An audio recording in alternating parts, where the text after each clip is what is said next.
Welcome to the Cheating Wife Stories channel. Jenna and I first crossed paths about 7 years ago, and we hit it off immediately, forming a close bond. We were both raised in the heartland of America, where our strong Christian values put God above everything, even family. Sundays were spent in church, discussing our future and what life had in store for us. I built a solid career as an engineer, with plenty of prospects, while Jenna excelled in her job selling accounting software for a big tech company out of Dallas. Before we got married, my parents, with their considerable wealth, gifted me a 3-bedroom house as a graduation present. They believed in sharing their success while they were still alive, unlike most who wait until after they're gone. Jenna and I tied the knot a little over 5 years ago, and since then, it's been like an ongoing honeymoon. Our sex life was passionate, with us coming together at least 4 times a week. Our friends joked about how we seemed like soulmates, and some of them were downright envious of how close we were. The joy in our lives doubled when we were blessed with twin girls. Raising them became our top priority, creating a loving and nurturing home. Sure, some might call our life boring. Most evenings, we stayed in, cooking at home. We saved Friday and Saturday nights for going out, and Sundays were always reserved for church. We weren't much for socializing or chasing fashion trends, and Jenna's wardrobe was pretty conservative, both at work and at home. Intimacy was something we kept private, never showing too much affection outside the bedroom. Our marriage was built on a foundation of trust and openness, which kept it strong. Jenna was naturally affectionate, always showing her love through gentle touches, kisses, and hugs. I loved that about her. We shared everything with each other, and while raising twins came with its difficulties, I cherished every single moment. Sure, they stressed Jenna out at times, but I was always there to help her through it. We communicated well, tackling problems as they arose, and life with Jenna and the girls was going great. Then, a week before her company's annual exhibition, Jenna got word that she had to attend because some of her coworkers had caught a virus. She tried to get out of it, but there wasn't much she could do. She apologized, telling me she was sorry to leave us for 3 days and that she tried everything to avoid going by talking to her boss. She hated being away from us, she said. I reassured her, saying we'd manage just fine for a few days, but that we'd definitely miss her. I helped her pack, and we left together for the limo her company had arranged to take her to the airport. Our marriage was rock solid, full of trust and honesty. Jenna had never given me any reason to doubt her love or faithfulness. We were always open with each other, working together, especially when it came to raising our kids. On the second night she was gone, I got a message from Mike, a colleague and buddy of mine who was at a cybersecurity event in Dallas. He mentioned he had seen Jenna at the exhibition and asked if I was attending the same conference. I confirmed she was in Dallas but wasn't sure of the exhibition's name. His message left me curious about what he was trying to say. Then, he sent 2 photos and a short video. I froze, a sense of dread washing over me. The first picture showed my wife in a dress I had never seen before, the shortest one I could imagine her wearing. It had a deep neckline, showing off more than I was used to, and she was wearing heels I didn't recognize. Her hair and makeup were flawless. She looked stunning, honestly. At first, I laughed, thinking, I wish Jenna would dress like that once in a while, but the amusement quickly faded. The next picture was of her sitting close to some guy. Her boss, I realized, Tom Foster. I just stared, my mind numb, unable to process what I was seeing. Then came the last image, a close-up of Jenna smiling and looking into Tom's eyes. My heart dropped. I told myself there had to be a reasonable explanation, but it was hard to believe. The video was next. It was short, but the impact was massive. In it, Jenna kissed Tom, her arms wrapped around his neck while his hand rested on her chest. In that instant, my world collapsed. I couldn't breathe. I felt sick. Tears poured down my face. A message popped up. Are you okay? What do you want me to do? Do you want me to check on her? I responded, Yes, I'll call her right now. I dialed Jenna's number, but it went to voicemail after a few rings. I left a message, telling her we missed her and hoped she was having a good evening. Then I messaged Mike to update him. I just tried to reach her, I said. Mike replied quickly, sounding guilty. Hank, I'm sorry about all this. She looked at her phone, saw the call, and just put it back in her bag. I've never seen her act or dress like this. It's all right, Mike. Thanks for telling me. You've been a good friend. I'll handle this. No need to follow her. Just keep me posted if anything else comes up. Are you gonna be okay, man? No, but I'll manage. I know what I need to do. Thanks again. I sat in the dimly lit living room, nursing a strong drink, trying to make sense of everything. How had I missed this? How long has it been going on? Nothing added up. Our relationship had only gotten stronger in the past 6 months. We were closer than ever. None of it made sense. An hour later, Mike sent more photos and videos. One clip showed them dancing, his hand resting on her back. Another captured a kiss on the dance floor.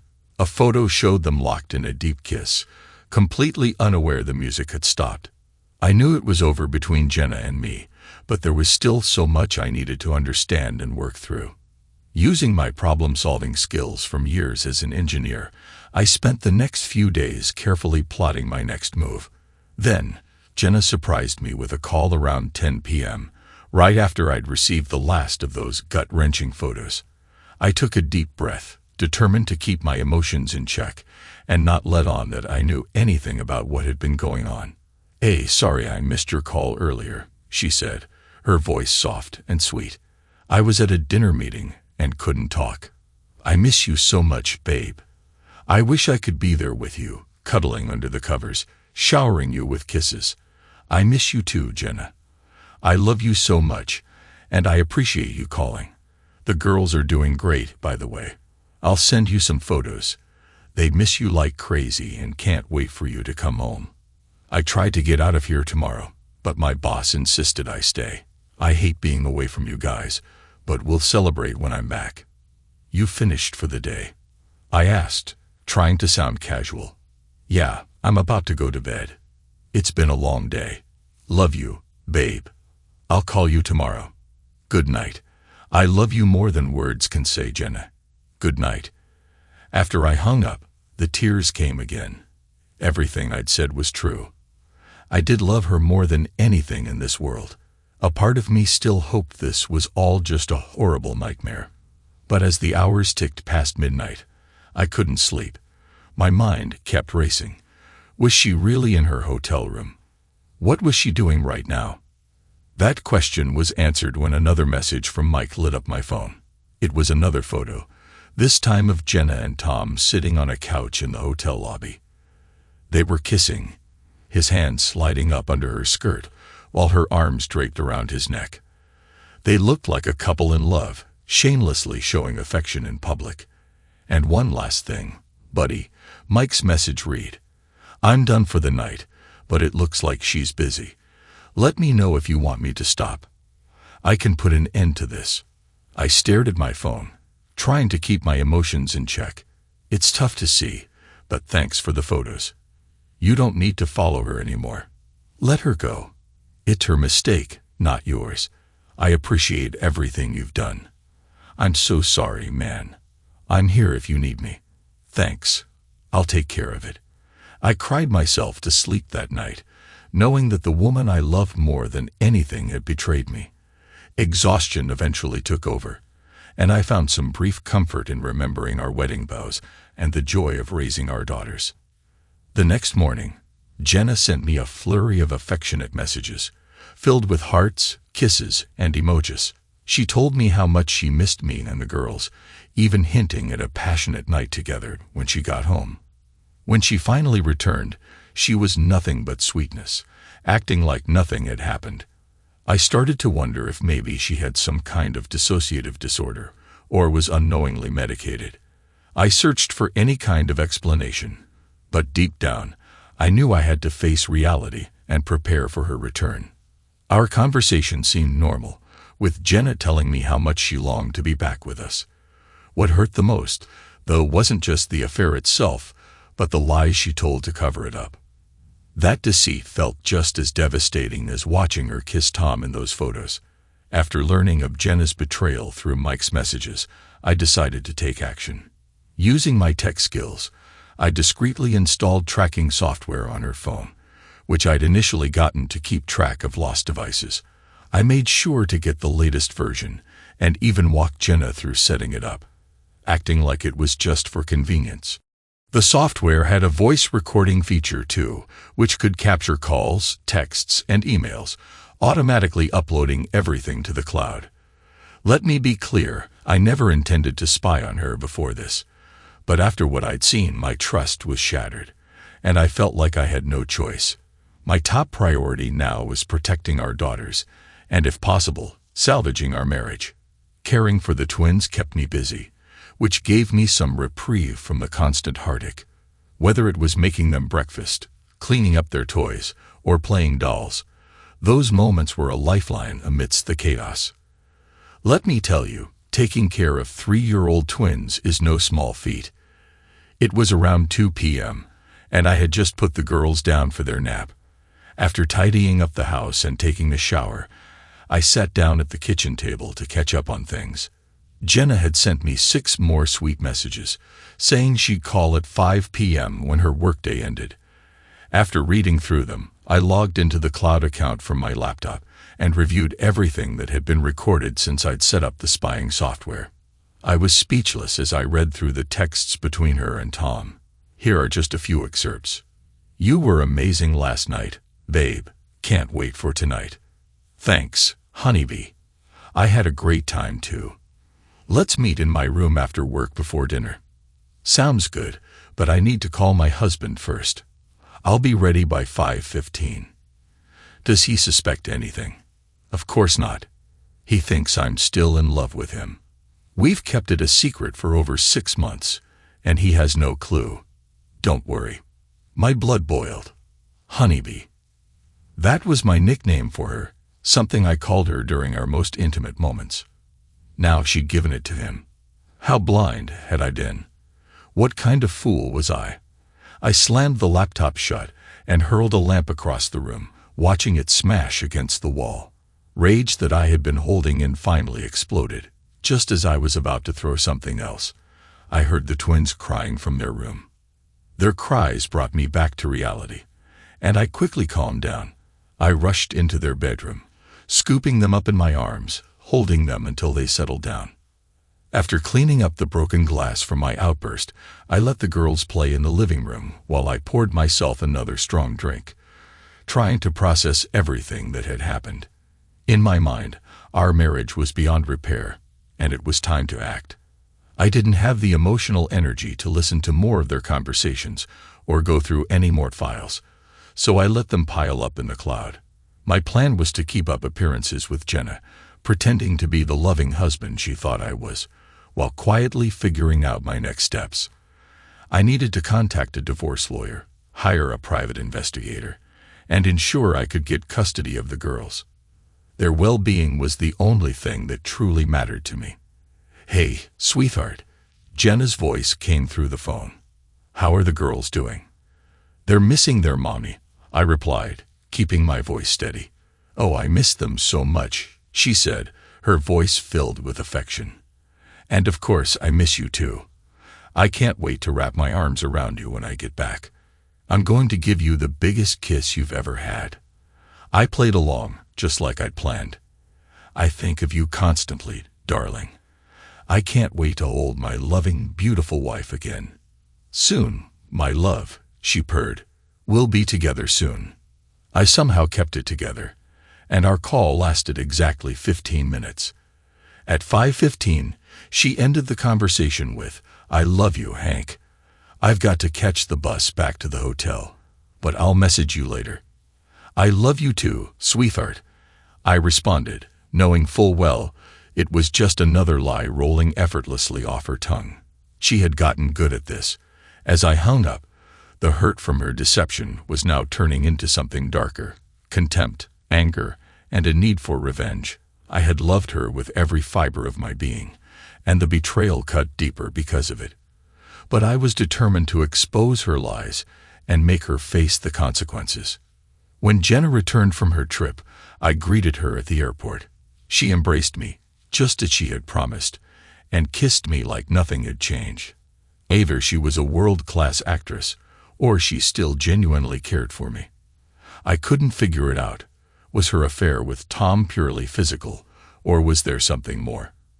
Her behavior continued to confuse me. That evening, she spent a solid hour with the girls, relishing every moment with them. Later that night, she was particularly affectionate in bed, whispering how much she had missed me and the girls, saying how hard it was being away from us. She spoke of wanting nothing more than to be close, to hold me in bed. She was tender, loving, the complete opposite of the woman I'd seen in those photos at the exhibition. I returned her affection, playing the role of the doting husband, savoring every moment because, deep down, I knew it wouldn't last much longer. I hid the painful truth from her, continuing to shower her with love every night.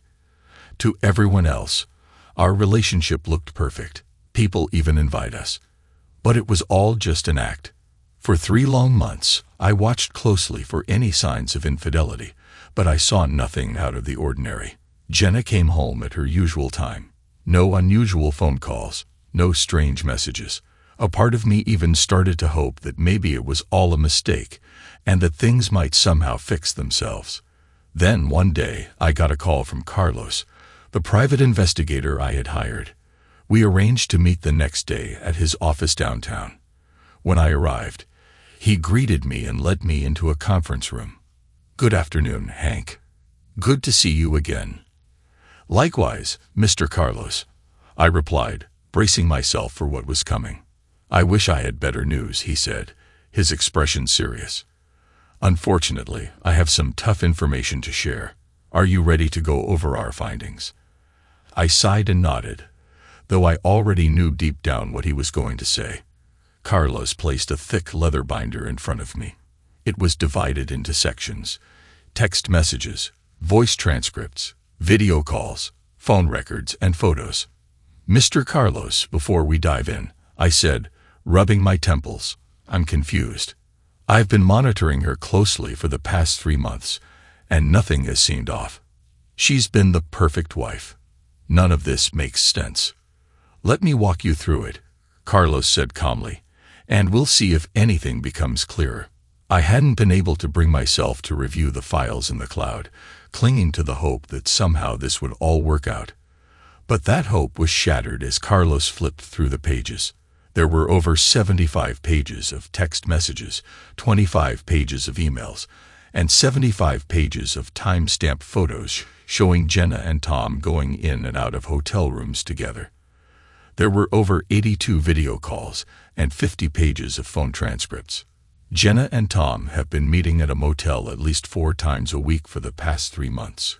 Carlos explained, his voice steady. They spend an average of 2 hours together each time. My stomach turned as I listened.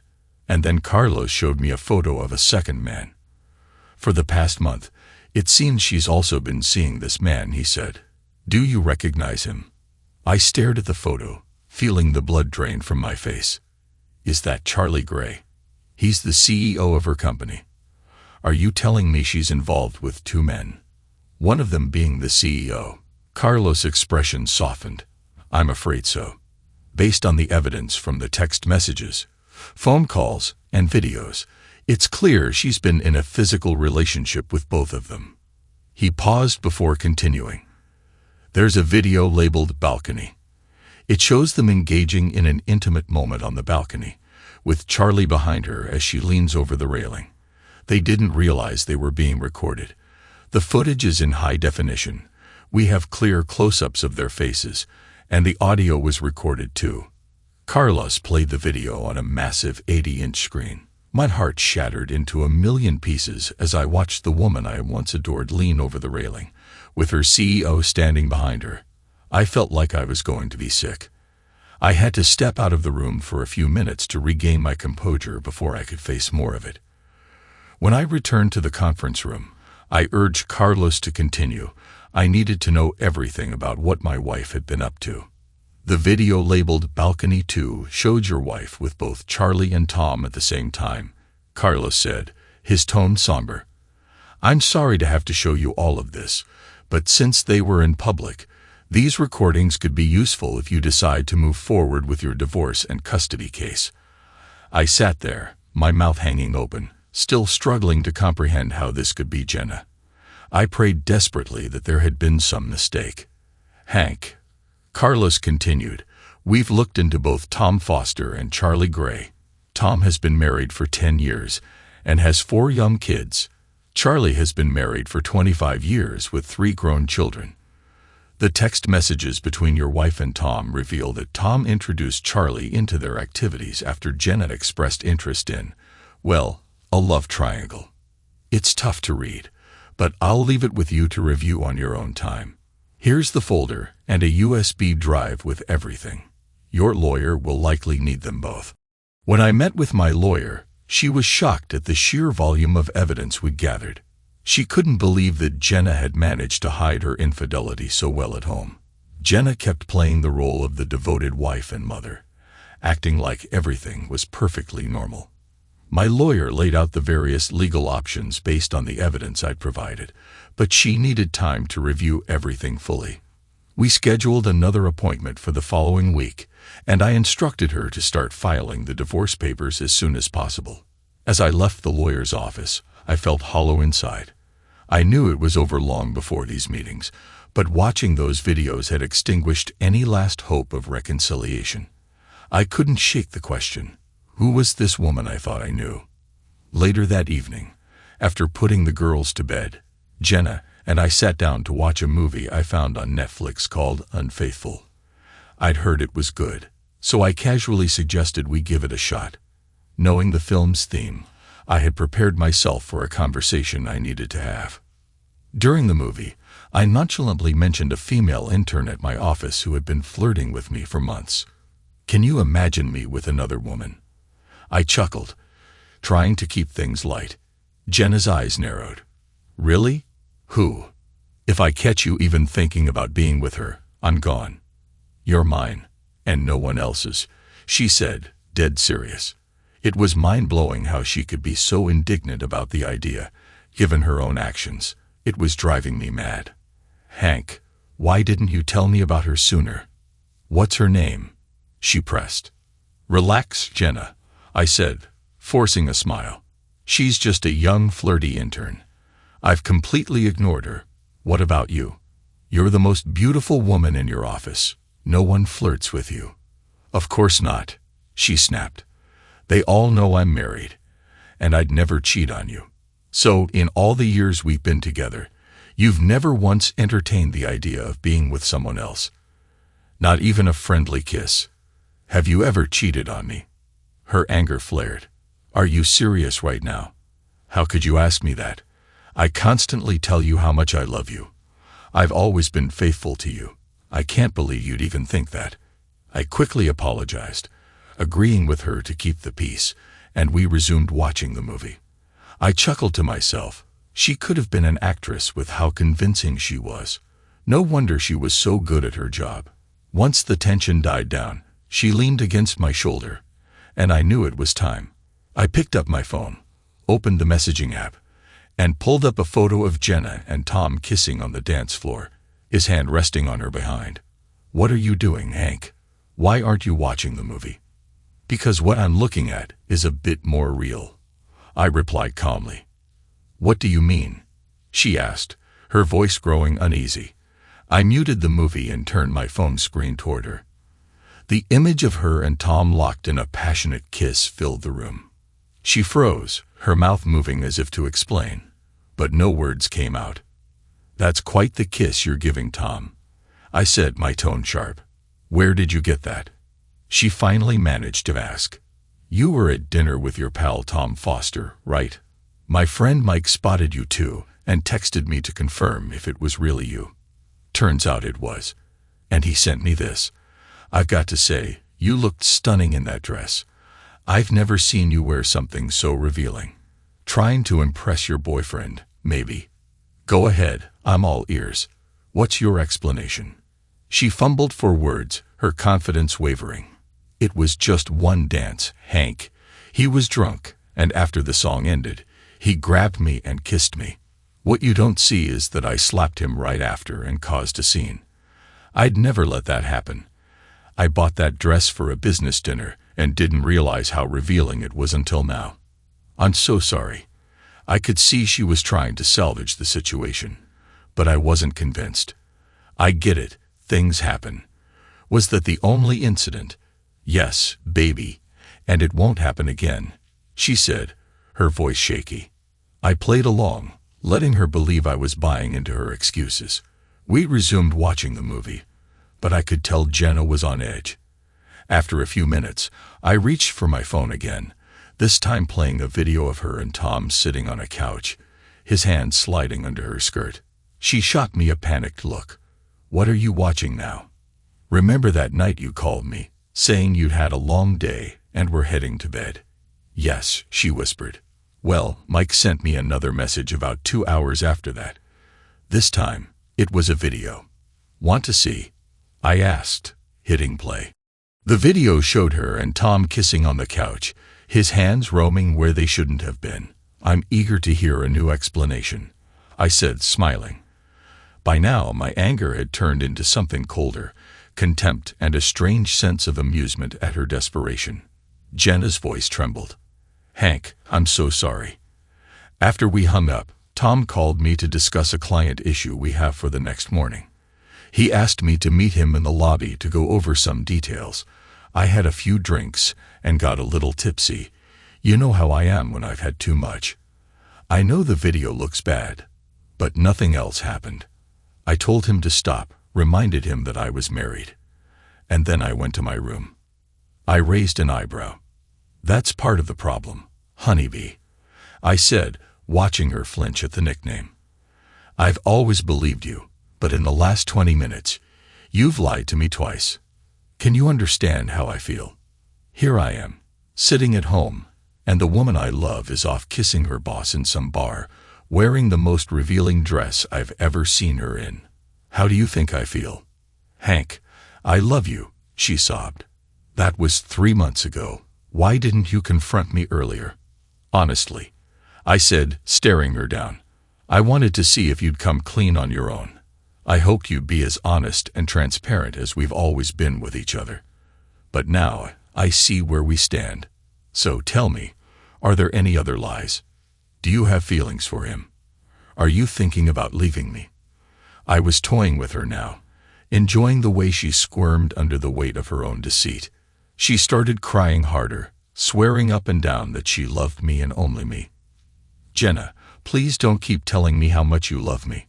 I know you do, and I still love you, but that doesn't change the reality of these photos. I need answers.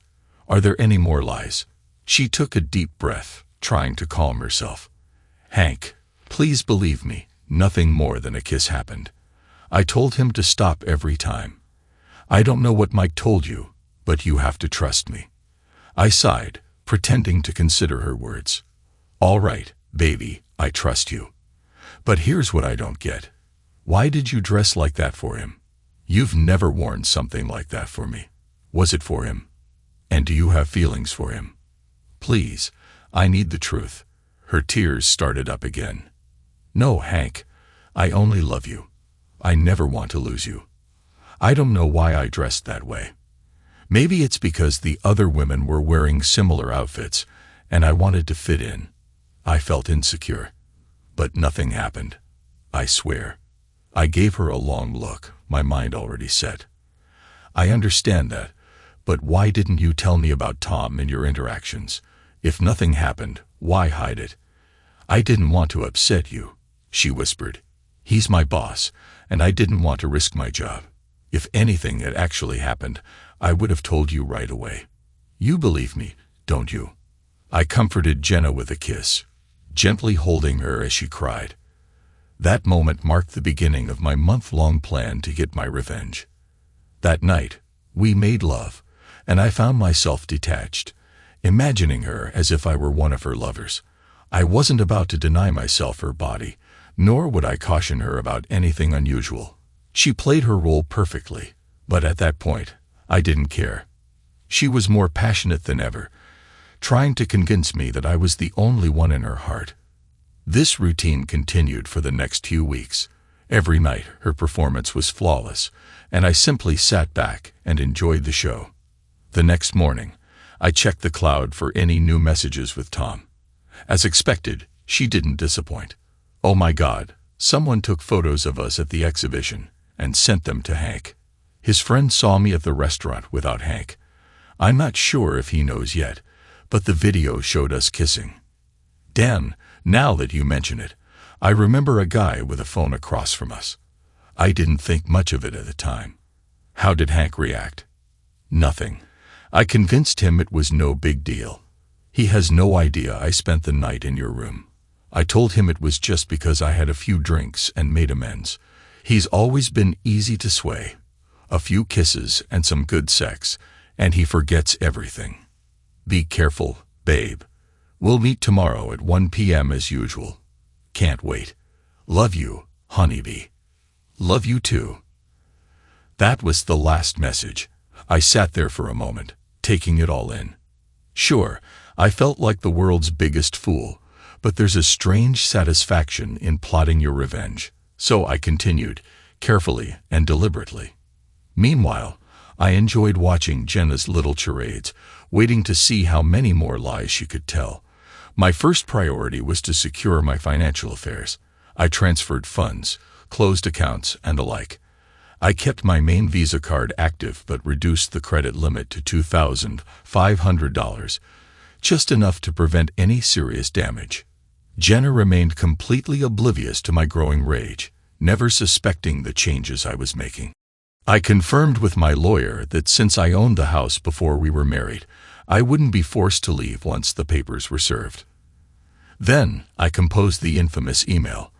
I attached videos, texts, and photos, and planned to send them to all of Jenna's contacts, her friends, family, and coworkers. I also created duplicate binders to be sent to Mrs. Foster and Mrs. Gray, so they could share in the misery.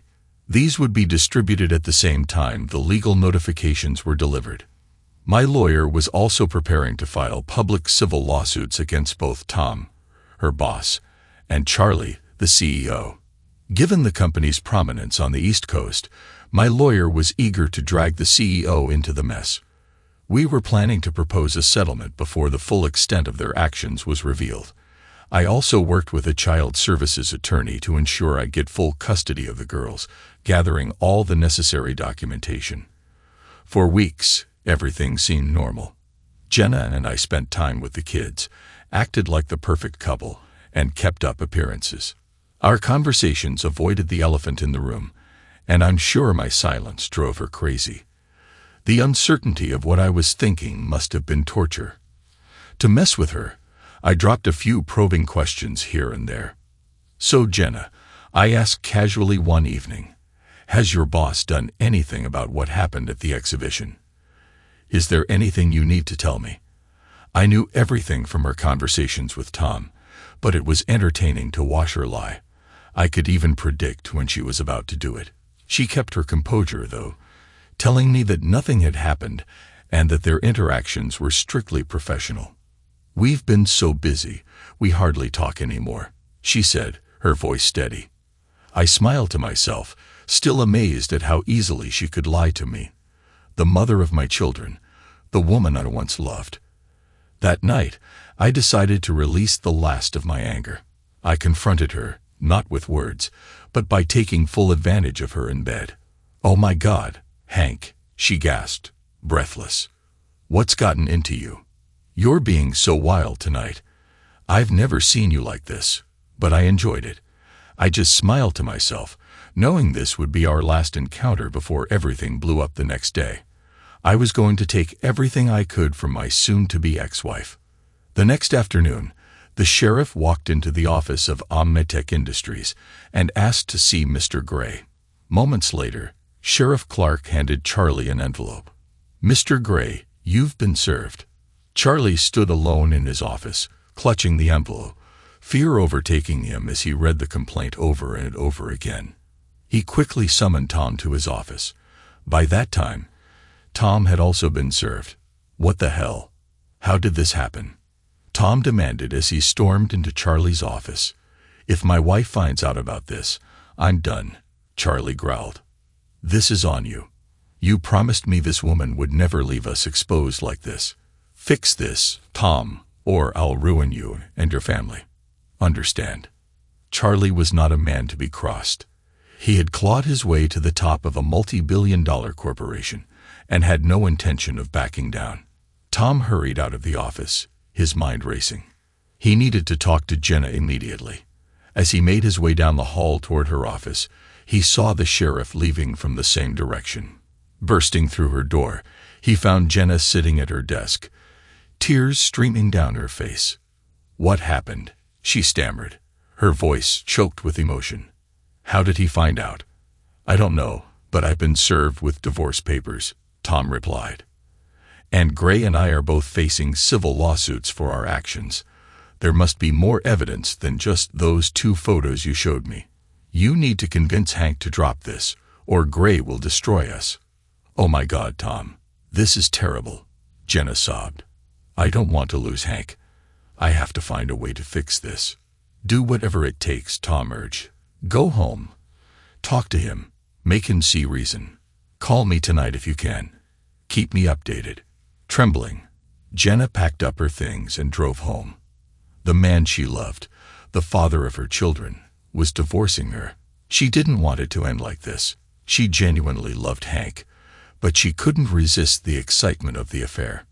Now she needed to make him understand that she couldn't lose him over this. When she arrived at the house, it was empty. The girls were at Hank's sister's place, as they were every afternoon while we both worked. Jenna called Hank's sister and asked if she could keep the girls overnight. Without hesitation, she agreed. Jenna showered, did her hair and makeup, and waited anxiously for Hank to come home. At 6 p.m., she heard the garage door open. Her heart pounded as she anticipated the confrontation that was about to unfold. Jenna, I said as I walked in, didn't expect to see you tonight. I figured you'd be with Tom. Oh wait, he's married with kids. This could get awkward. Hank, please, she said, taking my hand and pulling me to sit beside her on the couch. Despite everything, she looked calm, almost more pleasant than usual. She'd been preparing for this. I played along. Hank, as you already know, I was served today. But I don't want a divorce. I love you, and I need you. I won't sign those papers. Tom means nothing to me.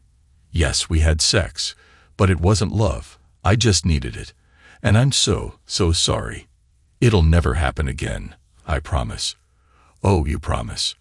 Well, in that case, I guess I can trust you now, I said with a sarcastic smile. Let's forget everything and go back to normal. Jenna embraced me, planting a kiss on my lips. Thank you, baby. I love you so much. I'm so grateful you understand and forgive me. I won't lie to you again, I swear. I pulled away, gently pushing her aside. You're delusional, Jenna. I can't trust you anymore. After all the lies, the deceit, there's nothing left. I gave you so many chances, but you kept lying, destroying our lives. Do you even realize what you're doing to our girls? I can't look the other way. But you can't seem to understand why I'm going after Tom and Charlie. Her eyes widened in shock. Well, those partners of yours run a multi-billion-dollar company, I continued. When I leave, I'll need money to take care of the girls. Since they're partly responsible for destroying our marriage and my life, I'll destroy them too. I'm going to ruin their families, hit them where it hurts the most, financially, and use them like they used you. Jenna had never seen me like this, angry, focused, unshakable. She realized she had lost all control, both over the situation and over me. Tears streamed down her cheeks as she knelt in front of me, clutching my legs and begging for forgiveness. A flicker of sympathy passed through me, but my anger was stronger. I gently lifted her up onto the sofa and spoke to her in a calm, almost patronizing tone. Here's the plan, Jenna. Pack your things and stay at your mom's for a few nights. Get yourself a lawyer. We'll arrange a meeting to talk things over. In the meantime, a little advice. Stay far away from Charlie and Tom. Things are about to get messy. Later that night, Jenna went to her mom's house, telling her there had been a disagreement and she needed to stay for a while. At 11 p.m., she called Tom, looping Charlie into a three-way call. "Charlie, are you here?" she asked. "Yes, I'm here," Charlie replied. "Jenna, what happened? Did you manage to convince him to drop the lawsuits and the divorce?" Charlie demanded. "No," Jenna sobbed. "He kicked me out and warned me that things were about to get ugly." Charlie's voice exploded through the phone. "Jesus Christ, Tom. What have you done? You're an idiot. If my wife finds out about this, I'm finished. You swore this woman would never turn on us. Fix this, or I swear I'll ruin you and your family." "Understand. I don't know what to do," Jenna cried. "Hank's out of control. He won't answer my calls or texts." Charlie cut her off. "Tom, you need to set up a meeting with Hank. Make sure it's somewhere loud and public. Jenna, you'll be there too. We'll try to make him back off. If he refuses, Tom and I will explain how much worse it'll be for him and his family if he doesn't drop the lawsuits. I've got people who handle things like this, and I won't hesitate to use them." Tom, shaken, replied, "Yes, Mr. Gray, I understand." "Jenna, you know what you have to do." "Yes, Mr. Gray." "Good. Make it happen tomorrow. We're running out of time." Jenna and Tom hung up, both filled with dread. That night, as I listened to the call, I wasn't surprised by their desperation. I was already planning my next move. The next morning, Tom called, asking to meet and settle things. We agreed to meet at 6 p.m. in a courtyard. By 4 p.m., I was at my private investigator's office, preparing. We had cutting-edge technology, including noise-canceling mix, ready to capture clear sound even in the noisy environment of the bar. The PI was also there to film the meeting for evidence. I arrived at 6:15, intentionally keeping them waiting. When I walked up to the group, I saw Jenna with her two accomplices. "Jenna, I'm surprised to see you here with your partners. But I guess we all know where your loyalties lie. So, gentlemen, what brings us here?" Charlie spoke up first. "Hank, I'm Charlie Gray. I requested this meeting." "Gray," I said, looking him over. "You look different in person. These videos don't really do you justice. Can't say it's a pleasure to meet you." Charlie tried to stay composed. "I understand your anger, Hank. If I were in your shoes, I don't know how I'd react. But we need to discuss something important." "Go ahead," I said, playing along. "We want you to drop the lawsuits against me, Tom, and the company." I chuckled. "That's it. Oh, sorry, no can do. Someone has to pay for taking away the most important thing in my life." I glanced at Jenna, the only woman I've ever loved, the mother of my kids. Jenna began to cry, realizing the gravity of the situation. "What will it take for you to end this and take Jenna back?" "Name your price," Charlie said, trying to sound reasonable. I leaned forward, my tone ice cold. "First, no amount of money could make me take her back. She betrayed my trust, my love, and ruined our children's lives. But I'll drop the lawsuits under two conditions. 1, I want $5 million in compensation.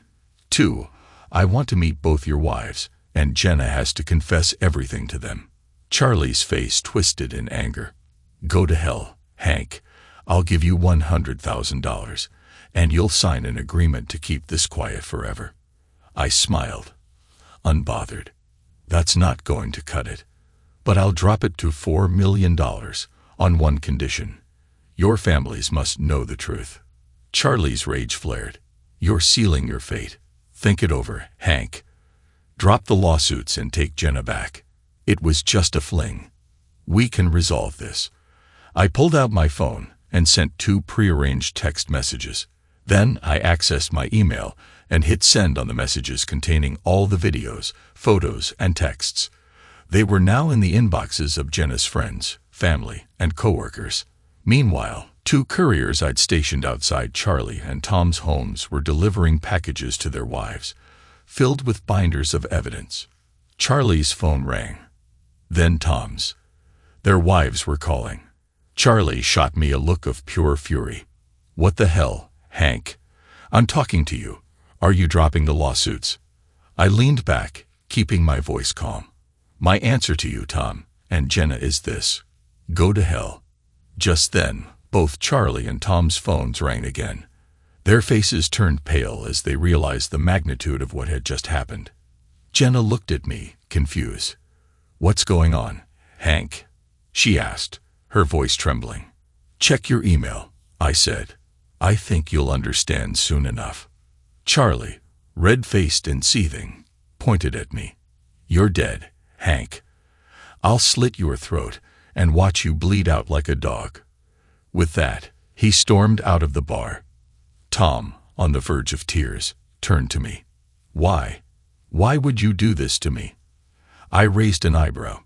"Seriously, you've been using my wife every day for months, ruining my marriage, and you're surprised someone would hit back. Everything I sent to your wife was for her, so she could know what kind of man you are. You destroyed countless lives, Tom." Just then, Jenna's phone began to ring. Her sister, her brother, her aunt, they were all calling, having seen the emails. Jenna's eyes filled with horror as she opened her inbox and saw what I had sent. Her jaw dropped as she looked at me in disbelief. "How could you do this to me?" she whispered. "You made it too easy, darling," I replied coolly. "I still love you, Jenna, but it's over. After I hand this recording to the authorities and social services, my lawyer's confident I'll get full custody of the girls. You'll be lucky to avoid jail time. I'm sorry, but you need to face the consequences." Omnitech settled the lawsuit by paying me $2 million. Charlie Gray was fired as CEO and left with nothing after breaching the morals clause in his contract. He lost more than $10 million in stock options and forfeited his severance package. He was also sentenced to 5 years in prison for conspiracy to commit murder. His wife divorced him while he was incarcerated, leaving him broke and homeless. Tom didn't fare much better. His wife divorced him, taking half of everything in alimony. He lost his job and was fined $1 million in a civil trial. He ended up working as a day laborer, bankrupt and destitute. As for Jenna, she received a 5-year prison sentence, though I helped get it reduced to 1 year of house arrest and 4 years of probation. She lost custody of the kids, and I now have full custody. She spiraled into depression and lives in her mother's basement, cut off from her family. She hasn't seen the girls since her self-destructive spiral began. While revenge brought some satisfaction, it hasn't healed all my wounds. I still have love for Jenna, but the betrayal lingers. Taking care of my daughters keeps me going, but it will be years before I can open my heart to love and trust again. It's amazing how a few small actions can destroy so many lives. Caution is advised. Thanks to everyone who took the time to listen to today's stories. If you enjoyed it, please consider liking and subscribing if you haven't already. Feel free to share your thoughts on the events in the comments below. Take care.